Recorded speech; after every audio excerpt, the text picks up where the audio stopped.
Good day. Welcome. Thanks for being here.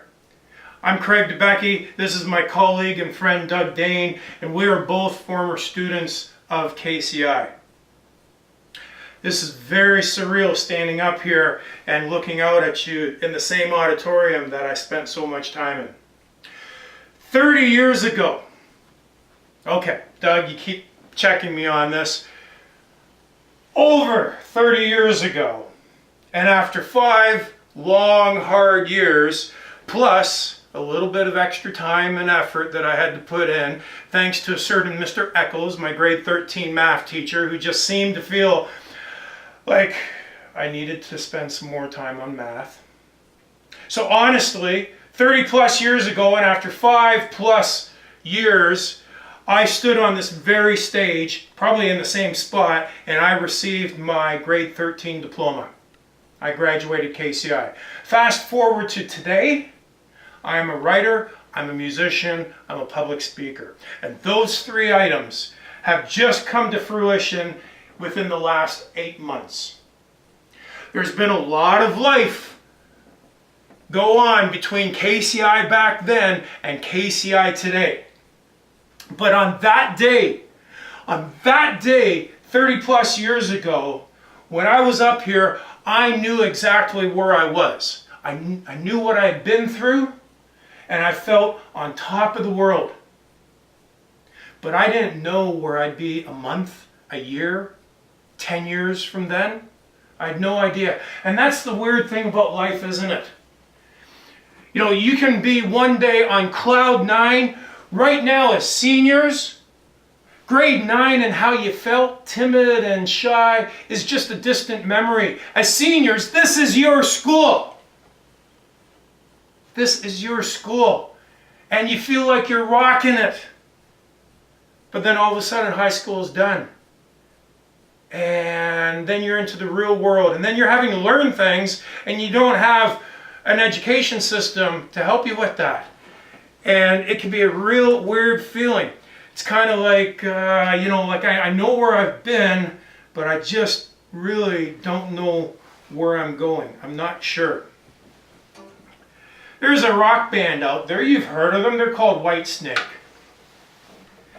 And they do a song. It's one of my favorite songs, I love this song.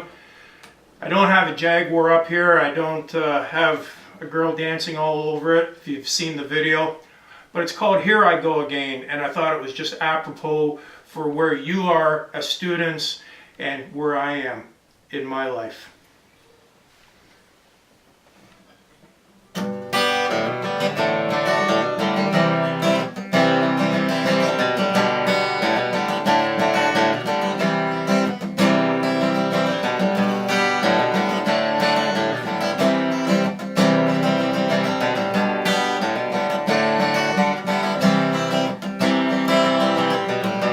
I don't know where I'm going, but I sure know where I've been. Hanging on to promises and songs of yesterday, but I made up my mind. I ain't wasting no more time, 'cause here I go again.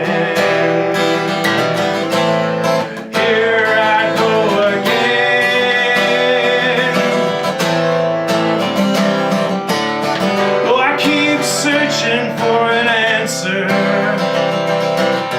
never seem to find what I'm looking for. Oh Lord, I pray you give me strength to carry on, 'cause I know what it means to walk along this lonely street of dreams. And here I go again on my own, going down the only road I've ever known. Like a drifter, I was born to walk alone. And I made up my mind. I ain't wasting no more time, 'cause here I go again. So how many times have you had an opportunity come your way and for one reason or another you've let it pass on by? And then you've wondered, geez, was that the right idea? I don't know, maybe I should have taken that. Sounds familiar. If it doesn't, if it hasn't happened to you, it's going to happen a lot. Trust me. Ladies and gentlemen, the doors of opportunity will start showing up constantly. Be it at work, be it at home, be it in your social life, with relationship possibilities, with your health, with direction in life.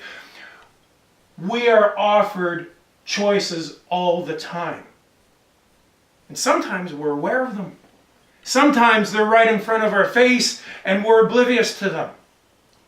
When we acknowledge them though, no, there's an opportunity. Are we quick to slam the door? Or are we okay taking a chance, opening it and walking in through and seeing if there's a golden opportunity right there? It's that decision, right? It's that decision that a lot of us live in fear with. Do I say no? Do I say yes? And a lot of times it's because we're afraid to make a mistake. What if I make a mistake?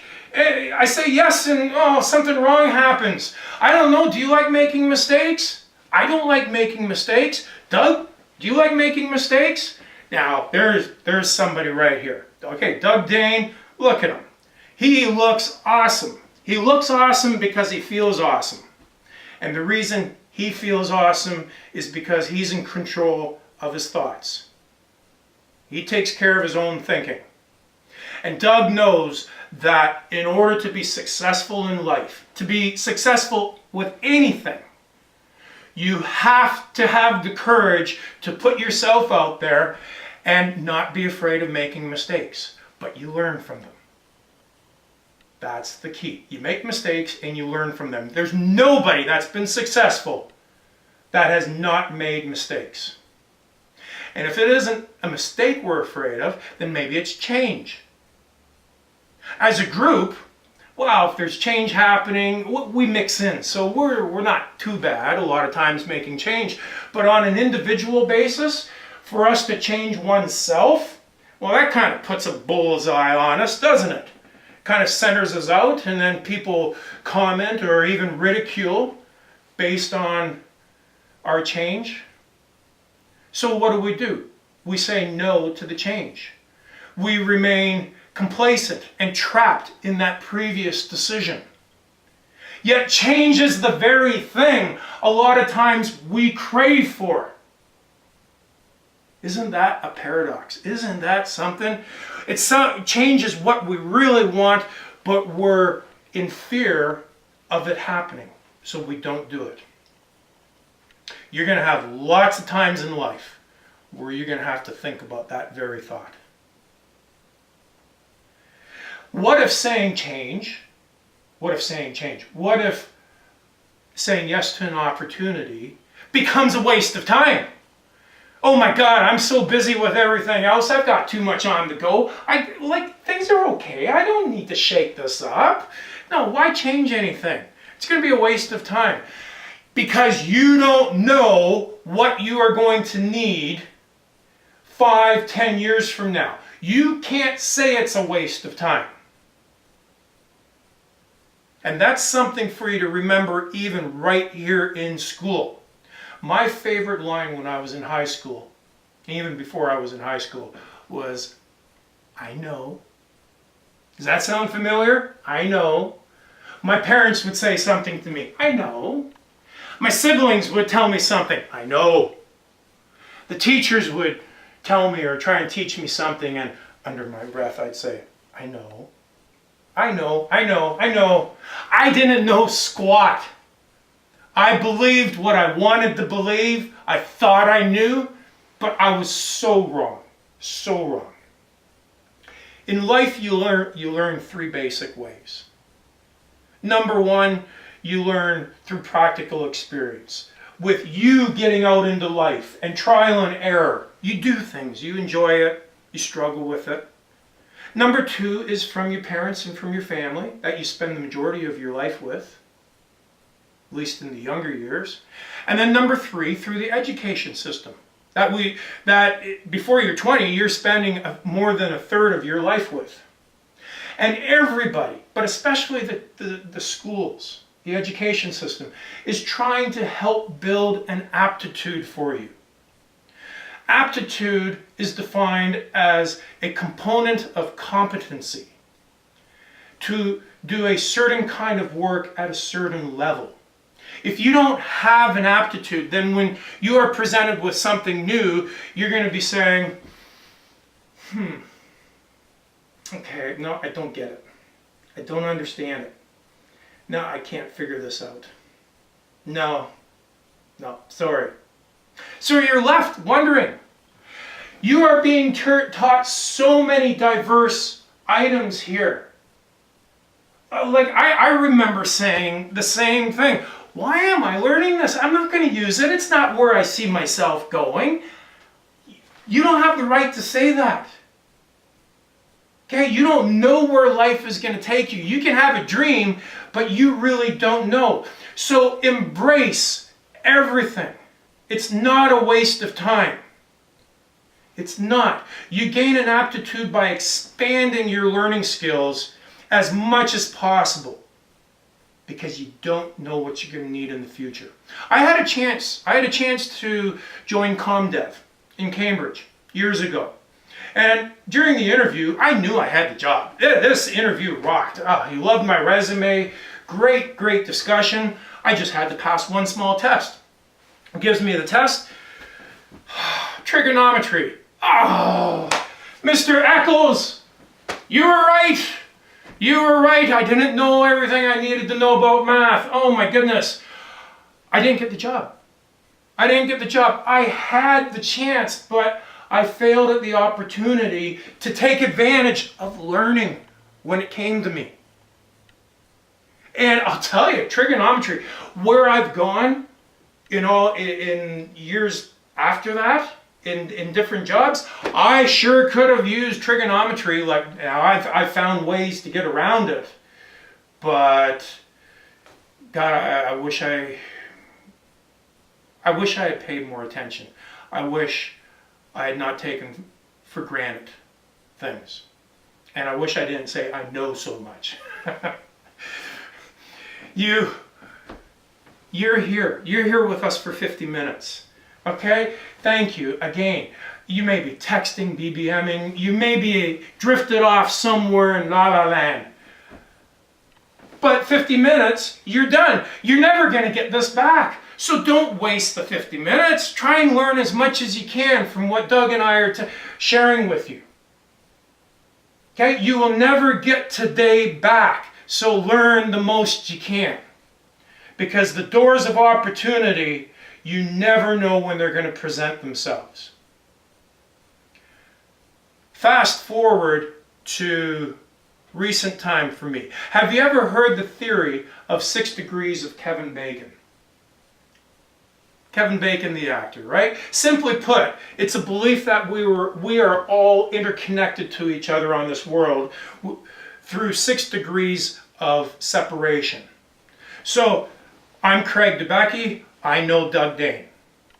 Doug Dane knows somebody else, who knows somebody else, who knows somebody else, who knows somebody else, who knows, I don't know, let's say Oprah Winfrey, Bill Gates, LeBron James, Mick Jagger. So I am 6 degrees separated from Bill, Oprah, LeBron, and Mick. Like it's a small world, really. There's only 6 degrees of connection there. Opportunities can work the same way. How I ended up on stage today, right this very second, started in October of 2014, when I was in my backyard cleaning up with a plastic bag and a scooper from my dog. My cell phone buzzed in my pocket. Pulled it out. Will you please attend the contest tonight, seeing the first place winner cannot make it? Is that an opportunity? Isn't? Is it? This was actually the second door of opportunity. The first door that allowed this to happen occurred 2 weeks previous. I'm a Toastmaster. Toastmasters is an international speaking association dedicated to providing a forum for people to practice their speaking skills. Whether you want to go be a public speaker, or whether you just want to help yourself at work or at school, you want to be a musician, you just want to talk to people better, go to a Toastmasters meeting. It's invaluable. So 2 weeks prior, I had entered into a contest. Reluctantly. I didn't even want to do that. And it was a table topics contest. And what that is it's impromptu speaking. You stand up, you come up to the front, you're given a topic right then and there, and you have, I don't know, a minute, minute and a half, 2 minutes to speak off the top of your head on that subject in front of everybody. It's an awesome experience. Nerve-wracking at the beginning, but after, it's fabulous. I came second place. First place winner goes on to the area contest, which is what this email was about. So I hummed and hawed. They want me to come tonight? Oh, Friday? They want me to give up my Friday for speaking? Isn't that lame? Like, that's not what I want to do on a Friday. I didn't have anything planned for that night. So after a couple minutes of internal battle, the angel beat up the devil, and I texted back, yes, of course I'll be there. So I went that Friday, that night, and it was Caldwell Banker on Riverbend Drive, and I competed against 5 others. I didn't win, but just me being there was winning. After we all speak, the 6 of us, they had us come up and they did an interview with us. And the question they asked me is, Craig, why do you feel you're so unique amongst everybody else in this room? Ha! This is Caldwell Banker. There was about 100 people in the audience, and they're asking me why I'm so unique compared to everybody else. What a question. But it was an easy one for me to answer that day. And I replied, well, I bet I'm the only one who in the last 3 months has had major heart surgery for quadruple bypass and had both his lungs collapsed. The gasps, the oohs, the ahs in the audience. What a conversation creator. Well, that went over really well, and it's true. June 4th, 2014, I had heart surgery, and my lungs collapsed. That's why my voice is off, okay? That's my excuse when I'm singing. So, we're done the interviews, I come sit down, and I'm sitting next to this woman, and I know this woman from somewhere. Probably, it has to be within the 6 degrees, but I know you. She leans towards me, she says, Craig, my name's Renata. Oh, Renata, I remember you. That was some speech that you gave right there, but especially about your heart. I was wondering, I'm part of a group in Guelph that once a month we get together and 6 speakers go up each night, and for 10 minutes each of them speaks about personal issues, overcoming personal problems, as kind of a motivational speech. And, well, would you mind coming and speaking on that?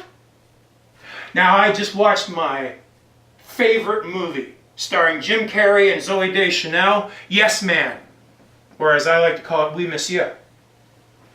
If you haven't seen it, you gotta watch it. It's funny, it's hilarious, but it's a good lesson too. It's learning to overcome that fear and say yes to things. So I thought about this. A door of opportunity? I looked at Renata, I said, yes, I'll be there. I would love to. Now the other thing that I didn't tell you is after my surgery, I eventually went back to work. The day I went back to work, I got fired. Sure, I was depressed. I was feeling really down. Why wouldn't I?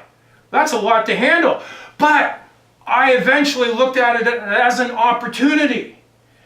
I wanted to be a writer, a musician, and I wanted to really become a speaker.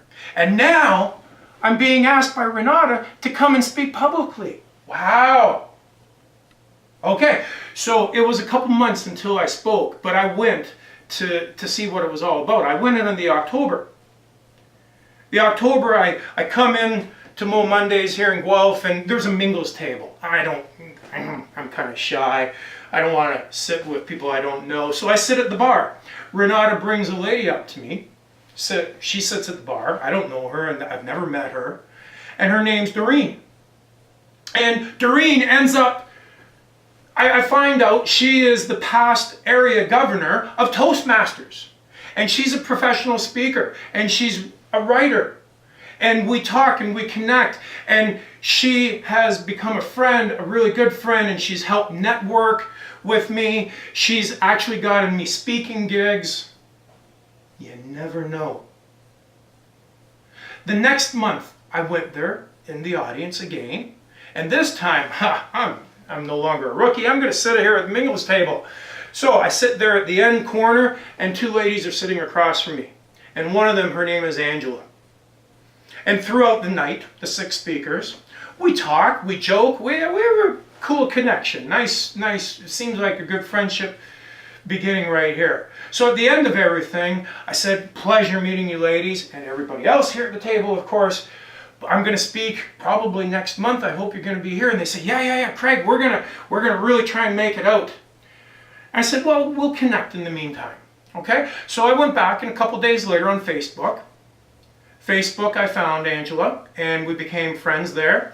And I'm looking at her timeline on Facebook, and there was something about a seminar coming up called Thinking into Results, with this Talking Works line in it, and it had this guy, Bob Proctor. I thought I'd heard about Bob Proctor and from the movie and the book called The Secret. What is this about? So I type away to Angela, what's this all about? Can you tell me? And she replies, oh yeah, this is a great program. It's a 24-week program. I'm in it. It teaches you how to set goals, define goals, and reach your goals. But number one, it teaches you how to think. How to think? Never thought about that. Funny, when she said that, well, that's interesting. You go through all the education system and you're learning so much information, right? And you're expected to absorb it, to process it, but nobody really sits down with you and tells you how to understand your mind, how to understand your conscious mind, your subconscious mind. They don't do that. Okay. And then she offered, oh, would you like to come with me as a guest? You sit with me? What would Jim Carrey say right here? Yes! So I went. I showed up. I enter this big room, and I'm greeted by Monica. Monica's helping run the event. And I find out Monica is just about to launch her first book. Wow! I'm just finishing writing my first book. So we have an immediate connection right there. And she says, Craig, I'm going to help you with your book, okay? We'll talk later on. So I go and I sit with Angela, and the seminar begins, and here's this dude talking, facilitating the meeting, and he gets into, introduction, welcoming and everything, and talks a little bit about the program, and then he puts on a video with this Bob Proctor guy, and okay, I think I've seen you before. And then the video's done, he finishes up, he goes through some worksheets that there are, and I'm going through this, I'm sitting through it thinking, wow, this is really cool. I'm a nonconformist. I don't give in to a lot of things that are out there, but when I see a really good opportunity especially, I acknowledge it, and this was awesome. This is me. I have to get involved with this. So the seminar finished. I go over, I sign up to meet with this dude. I arranged for a meeting this Friday, that coming Friday, and I see him standing next to Monica. So I'm about to leave, but I want to be polite. I go over. I said, hi, I just wanted to tell you, I don't want to take much time because I'm sure you want to talk to a lot of people, but I really enjoyed this. This was fabulous. It was great. You spoke to me I really, really enjoyed this. I can really get into it. So I'm going to see you this Friday. My name's Craig DeBecky, and I just wanted to thank you. And I stepped back and he wouldn't let go of my hand. And he said, "What's your last name?" I said, "DeBecky." He says, "DeBecky, KCI, you and Scott Hanna in basketball. You guys played at lunchtime, you played after school. I used to follow you all the time. I wanted to be Craig DeBecky in high school." Monica laughed. And I just deadpanned him. I did, right? I just looked at you. I didn't show any expression. I said, "Well, now I want to be Doug Dane." And here I am. Here I am on stage at KCI speaking with Doug Dane. Isn't that crazy? If I had said no to that request to speak back at the contest, back in October when I was in my backyard, none of this would have transpired. I am now doing exactly what I had always dreamed of doing. After 30 plus years, I am finally where I believe I was meant to be. Now, I've gone through a lot of hurt, a lot of pain, a lot of wonderful times. I have persevered through a lot, but I'll tell you, it's nothing compared to the story that you're going to hear from my friend Doug Dane. You will go through many challenges in life. Many doors of opportunity will present themselves. Will you be ready for them? What you learn right now today is helping you get prepared for those times. You are being taught by your teachers, your parents, by life. Before you know it, high school is done and you are in the real world. Will you be ready for it? A better way to look at it is, will it be ready for you? My ability to stay strong and persevere through all this and get to this point came from my parents. They taught me so much that I never appreciated at the time. It wasn't only until I had a certain wisdom that I really realized it. There's a song by Crosby, Stills, Nash and Young. I've known it for a long time, yet I didn't know it. I only realized last year when I went to learn it to perform what the lyrics really were. Wow, really? Those are the words? It's called Teach Your Children. I thought it was just about kids being taught. Yeah, who wants to hear about that? But listen to the words. One verse is about teaching the children. The second is about teaching the parents or teachers or the adults. You know, it should be a two-way street out there. Depending on your home situation, it may not feel like it. And Doug will share his story of that very part. But it should be a two-way street. Don't forget that. Teach your children.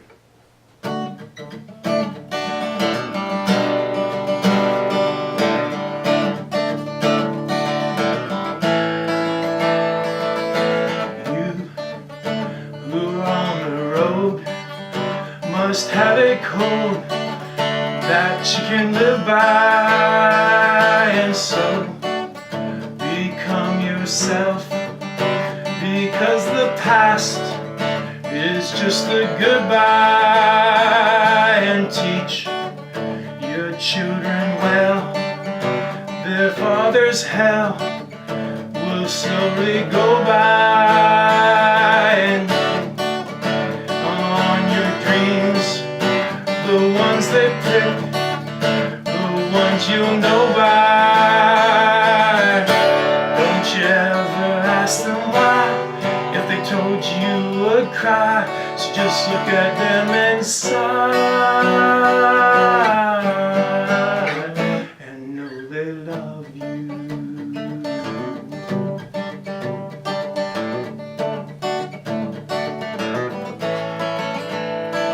And you of tender years can know the fears that your elders grew by. And so please help them with your youth.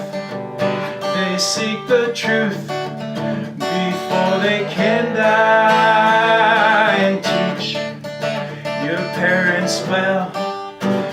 Your children's hell will slowly go by, and feed them on your dreams, the ones they pick, the ones you know by. Don't you ever ask them why, if they told you you would cry. So just look at them and sigh, and know they love you.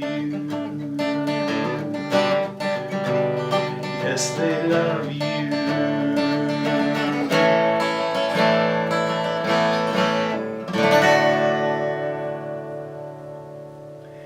Ladies and gentlemen, to really understand about faith and perseverance, I'd like to introduce you to my friend, Mr. Doug Dane. Doug.